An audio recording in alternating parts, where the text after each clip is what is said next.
The knowledge of theory is as important in art as it is in any other subject. Understanding the theory of why things are the way they are is what sets the context of understanding. This is infinitely important. It paves the way for the dancer to assimilate the learning of the art form, being aware of the why and the accompanying logic that defines it. It's like learning a language. One who learns a language by listening alone may be able to speak, but when it comes to a stronger expression of thought or translating an inner feeling into words, they would find it very limiting. All of the Indian art has its root in the theory of the word, Shastra. In classical dance, all styles trace their root to the same Shastra. They have independent styles, original interpretations, different languages, myriad dictions, but their root is the same. It's always the same Shastra that defines their craft. That is what has kept the art forms alive. In my personal opinion, I feel that the absence of theoretical knowledge often limits a dancer or a performer in his or her ability to imagine and create, holding true to the Shastra. It's important to hold true, because if one does not, then the art form becomes something else. The knowledge and the Shastra is the glue to imagination and the creation within the art. Without that, it's just a performer. It's not an artist. Performers need to be both thinkers and dreamers if they are to survive time, and for that, there requires to be openness within the system that offers that kind of an environment.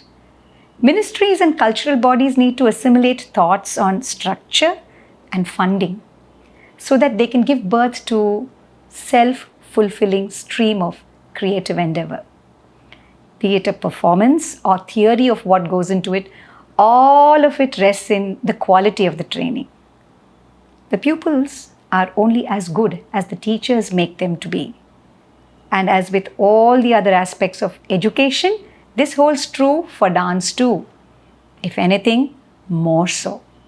Opportunity and success are interlinked.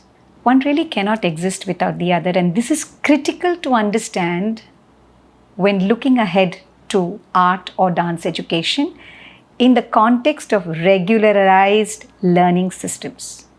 As with all other subjects, students study dance like any other subject, and the system extends from school to university just as they do with core educational course studies.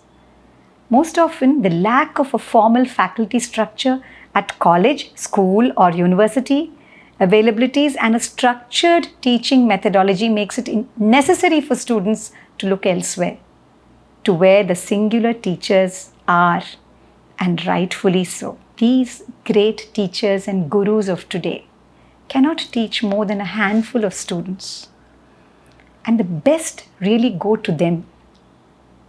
But what of the rest? And the truth of the matter is that the lack of formal faculties in classical dance and Bharatanatyam in particular exists because there has not been any effort to bring about developmental work on a standard instruction syllabus.